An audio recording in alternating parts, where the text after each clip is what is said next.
कांग्रेस सरकार के खुद के लोग ये कह रहे हैं कि कोई कह रहा फॉर्च्यूनर में बैठेंगे, कोई कह रहा स्विफ्ट में बैठेंगे।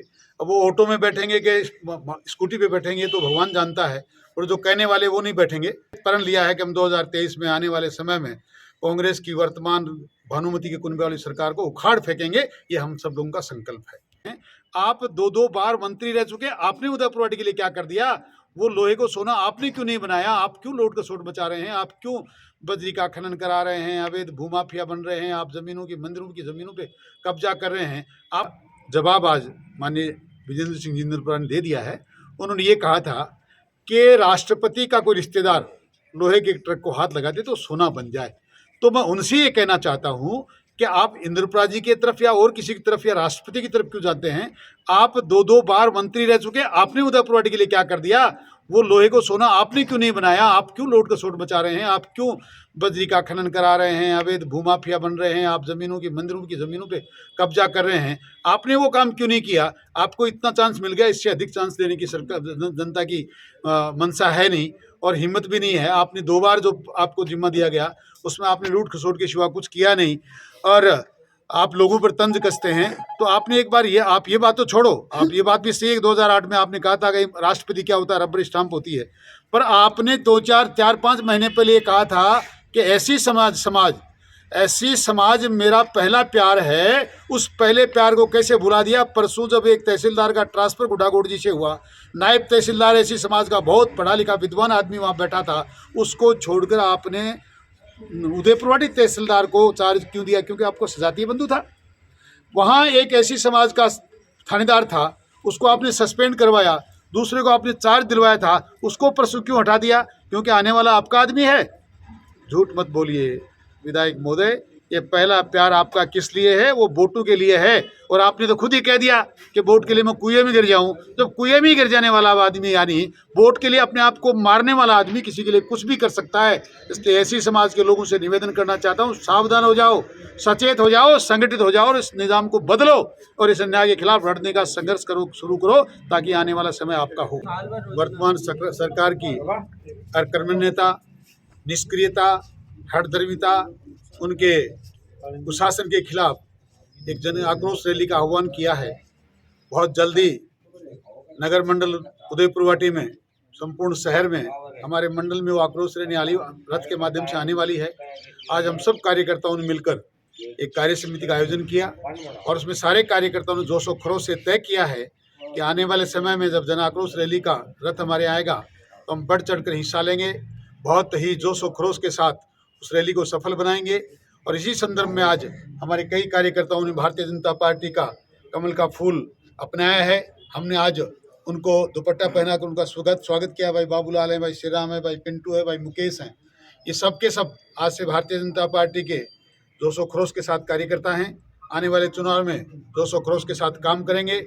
और हम सब ने प्रण लिया है कि 2023 में जिस प्रकार, जैसा तो हम क्या प्रण ले रहे हैं, कांग्रेस सरकार के खुद के लोग ये कह रहे हैं कि कोई कह रहा फॉर्च्यूनर में बैठेंगे, कोई कह रहा स्विफ्ट में बैठेंगे।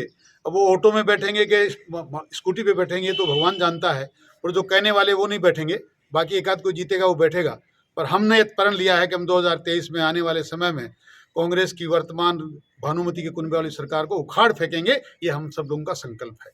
इतने सदस्य हैं, सबके सब मुख्यमंत्री हैं। देश आजाद हुआ उससे दिन से लेकर आज तक ऐसा कभी राजस्थान में नहीं हुआ। जब जब हमारी सरकारें रही हैं, राम राज्य स्थापना करने की हर एक व्यक्ति ने कोशिश की है। हमारे माननीय प्रधानमंत्री जी ने और जो भी हमारे मुख्यमंत्री रहे हैं, उन सब ने मिलकर राजस्थान का विकास करने का काम किया है। ये राजस्थान सेनानियों का गौरवशाली इतिहास रखता है। ये किसानों की, सेना के जवानों की, ये किसान युवाओं की धरती है। और यहाँ हर एक व्यक्ति ने मिलकर हमेशा राजस्थान का मान सम्मान बढ़ाया। और यही कारण था कि वीरों की धरती राजस्थान का मान सम्मान बढ़ाने के लिए माननीय अटल बिहारी वाजपेयी जी ने जो सम्मान किसान को, नौजवान को दिया, वो आप में से किसी से छुपा नहीं है। सरकार चले जाने के वक्त माननीय वाजपेयी जी का सपना था, मैंने शहीदों का सम्मान बढ़ाने का काम किया है, मैंने सैनिकों के परिवारों की पूरी सहायता करने की कोशिश की है। और किसान को भी संबल मिले, यहाँ का किसान भी संपन्न हो जाए, इसलिए मैं घोषणा करता हूँ कि एक योजनाबद्ध तरीके से योजना बनाई जाए और नदियों का पानी सूखे इलाकों में भेजा जाए, जहाँ बाढ़ आती है वहाँ उनको रोका जाए।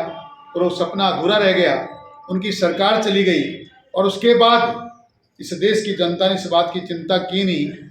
इसलिए हमारा दुर्भाग्य है कि हम लगातार उस एक वेदना से, उस एक बात से परेशान हैं, पीड़ित हैं। जहाँ बाढ़ आ रही थी वहाँ बाढ़ आ रही हैं, जहाँ सूखा था वहाँ आज भी सूखा है। और हालात ये हैं कि उदयपुरवाड़ी जैसे विधानसभा में लोग पीने के लिए पीने के पानी के लिए त्राही मचा रखी है। मित्रों, आने वाले जल्दी ही कुछ दिनों में हमारे यहाँ एक जन आक्रोश रैली का रथ आने वाला है। हमने कार्य योजना बनाई है।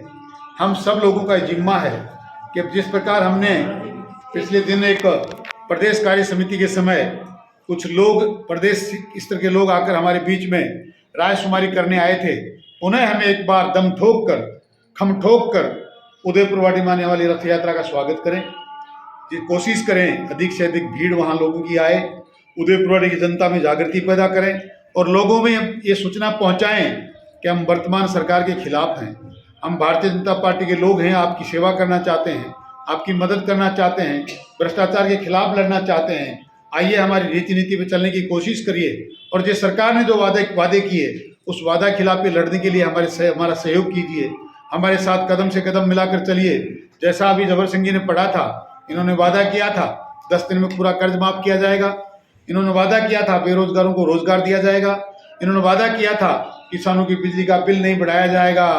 क्या अनेक बातें आपके सामने कही थी, पर आज न किसान की बिजली का बिल माफ हुआ, न लोन माफ हुआ। वो लोन जो हमने माफ किए थे उनको पुनः वापस चालू कर दिया। न बेरोजगारों को कोई भत्ता मिला। सब बातों को मिलाकर सरकार, कांग्रेस की सरकार 4 साल में लगातार वाकई मुख्यमंत्री बने रहने और मुख्यमंत्री बनने के लिए लड़ती रही। अब ऐसी सरकार जो निज स्वार्थ को हित है और अपने हितों को साधने के लिए प्रदेश की बलि दे दे, ऐसी सरकार हमें कहीं मान्य नहीं है। आइए हम सब लोग मिलकर इसकी खिलाफत करें और पुरजोर शब्दों में और पुरजोर पुरुषार्थ करके आने वाली रथ यात्रा का सम्मान करें और आने वाले चुनाव में शहर उदयपुरवाड़ी में जो नुकसान भारतीय जनता पार्टी का पिछली बार हो चुका है, उस नुकसान की भरपाई करते हुए ये संकल्प लें कि 2023 में हमारा कोई सानी नहीं है। माननीय मोदी जी को के हाथ मजबूत करने में उदयपुरवाड़ी कहीं पीछे हटने वाली नहीं है। इसी आशा और विश्वास के साथ आपका बहुत बहुत धन्यवाद। जय हिंद, जय भारत।